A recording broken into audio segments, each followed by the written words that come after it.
বন্ধুরা সবাই কেমন আছো? আশা করি সবাই খুব ভালো আছো। আর আমি তো মুনমুন, তো সেটা তোমরা সবাই জেনে গেছো। আর যারা না জানো তারা জেনে নাও, আমি হচ্ছে মুনমুন। আমার ছোট্ট পরিবারে তোমাদের সবাইকে আমন্ত্রণ রইলো। আর সবাই পুরো ভিডিওটা দেখে যেও, কেউ স্কিপ করে চলে যেও না। আর যারা নতুন তারা কিন্তু অবশ্যই একটা সাবস্ক্রাইব করে দিয়ে যাও। আর যদি ফেসবুকে কেউ দেখে থাকো তাহলে কিন্তু ফলো করে দিয়ে যাও, তবেই আমি ফলো ব্যাক দিতে পারবো, কেমন? আর আমার ছোট্ট পরিবারের এভরিডে আমি কী কী রান্না করি, কী করি না করি, সেটা তো আমি তোমাদেরকে দেখিয়েই থাকি। তো চলো চটপট দেখে নাও আজকে আমি কি রান্না করছি। দেখো, প্রেশার কুকারেতে দিয়েই দিয়েছি, জাস্ট দুটো সিটি মেরে নামিয়ে নেব।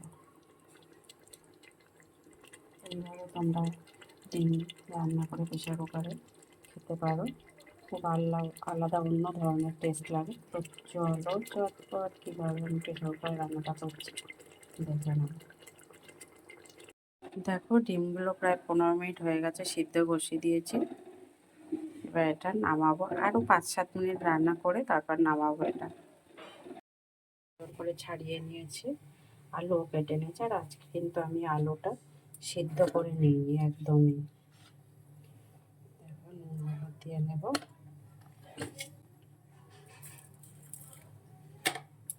চারিদিকে করা হচ্ছে।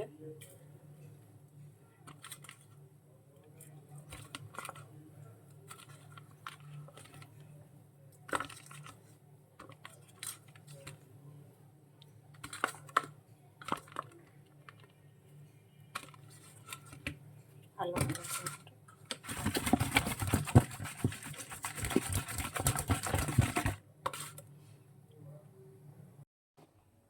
কড়া কিন্তু গরম হয়ে গেছে, তেল দিয়েছি, তেলটাও গরম হয়ে গেছে। এবারে ডিমগুলো ভেজে নেবো হালকা। ডিম কিন্তু আমি খুব বেশি ভাজবো না, হালকা ভাজবো।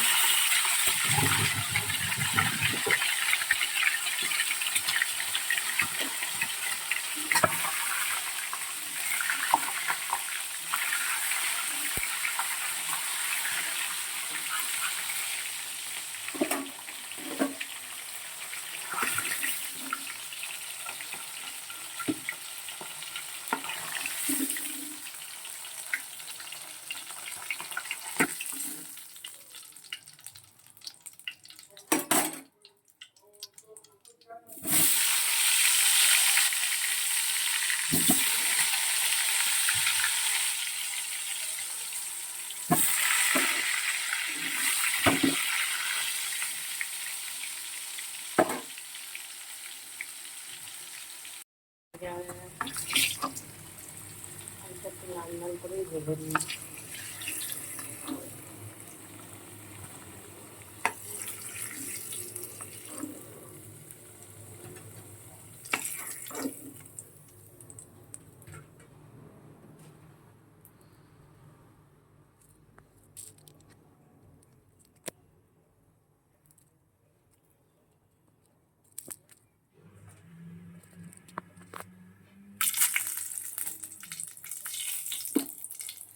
গোটা এলাচ, গোটা লবঙ্গ আর দারচিনি, আর এদিকে গোটা শুকনো লঙ্কা পেঁয়াজ কেটে আমি দিয়ে দিলাম।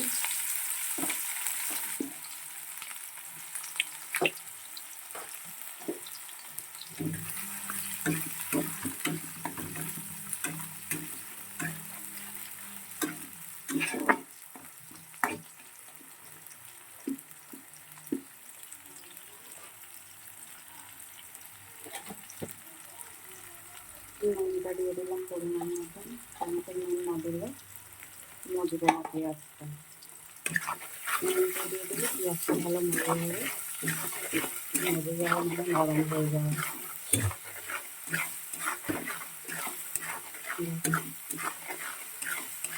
পেঁয়াজটা নরম হয়ে যাবে।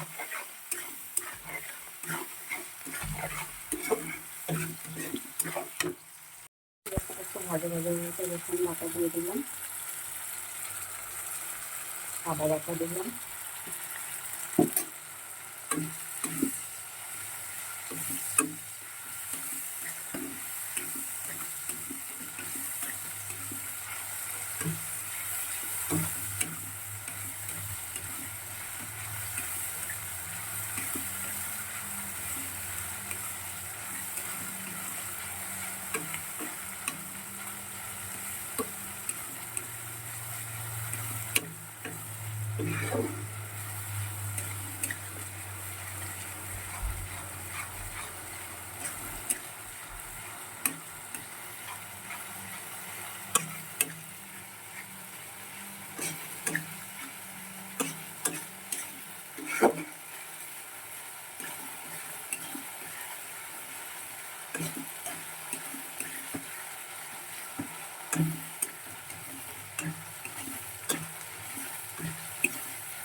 আদা রসুন পেঁয়াজ কিন্তু খুব ভালো করে ভাজা ভাজা হয়ে গেছে। আর আমি তো আগে থেকে নুনটাই দিয়ে দিলাম, ফোড়নও দেওয়া হয়ে গেছে। এবারে আমার বাকি যেটা হচ্ছে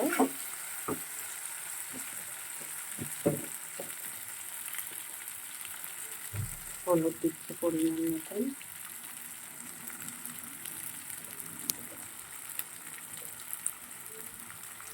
লঙ্কা দিলাম। আজকে না হাঁসের ডিমটা খুব বেশি ঝাল করবো না, কিন্তু বাবা একদম ঝাল খেতে পারে না।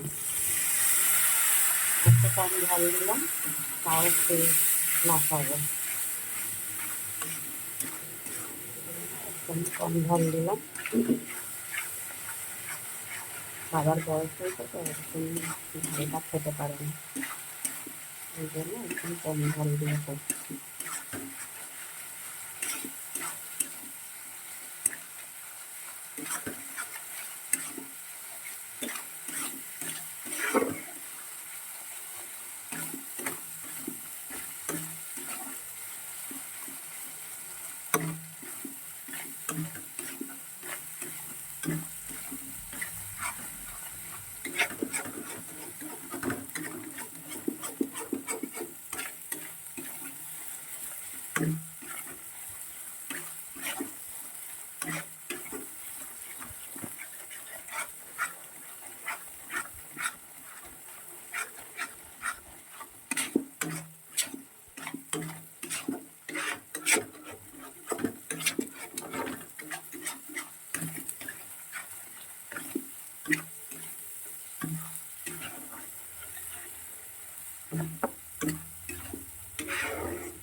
ভালো করে দিতে হবে। আর দেখবে নর্মাল মানে পোলট্রির মুরগি ডিমের তরকারি যদি তুমি করো, তাহলে খুব বেশি মশলা তেল না দিলেও কিন্তু সেটা একটু আলাদা ধরনের খেতে লাগে। আর মানে হাঁসের কিন্তু খুবই কড়া কষা তেল রসা করে রান্না করে তবে সেটা টেস্ট লাগে। তো আমরা এইভাবেই খাই। বন্ধুরা তোমরা কে কীভাবে খাও অবশ্যই কিন্তু আমাকে কমেন্ট করে জানাবে। দেখো আরও একটু জল দিতে হবে।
প্রায় 5 মিনিটের মতন ভালো করে কষিয়ে নিলাম।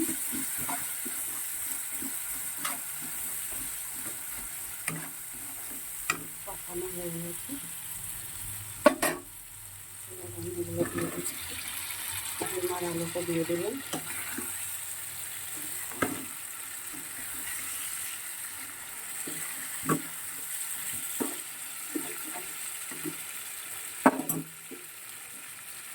গরম মশলা দিয়ে দিচ্ছি।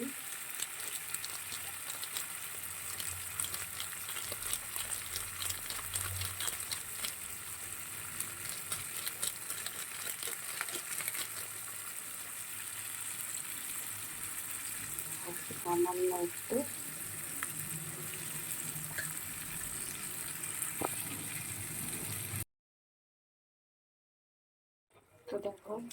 গরম মশলাটা দিয়ে দিয়েছি, সামান্য একটু চিনি দিয়ে দিলাম, জলও দিয়ে দিয়েছি। আর আমি কিন্তু এটা খুব বেশি ঝোল করবো না, গামাখা গামাখা করবো। এবারে আমি এটাকে প্রেশার কুকারে দিয়ে একটা কি দুটো সিটি নিয়ে নামিয়ে নেব। প্রেশার কুকারে দিয়ে দিই।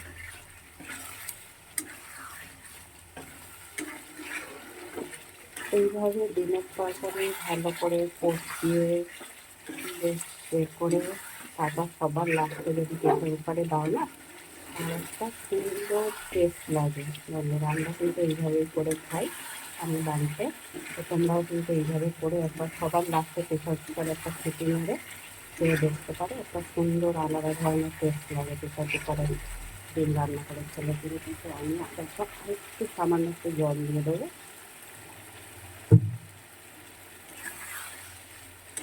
ঠিক আছে, আর কিন্তু জল দেবো না। এবার এটা আমি প্রেশার কুকারে দিয়ে দেবো। দেখো প্রেশার কুকারে তো দুটো সিটি মেরে নিয়েছি, ঠান্ডা হয়ে গেছে, প্রেশার কুকার নামিয়ে নিয়েছি।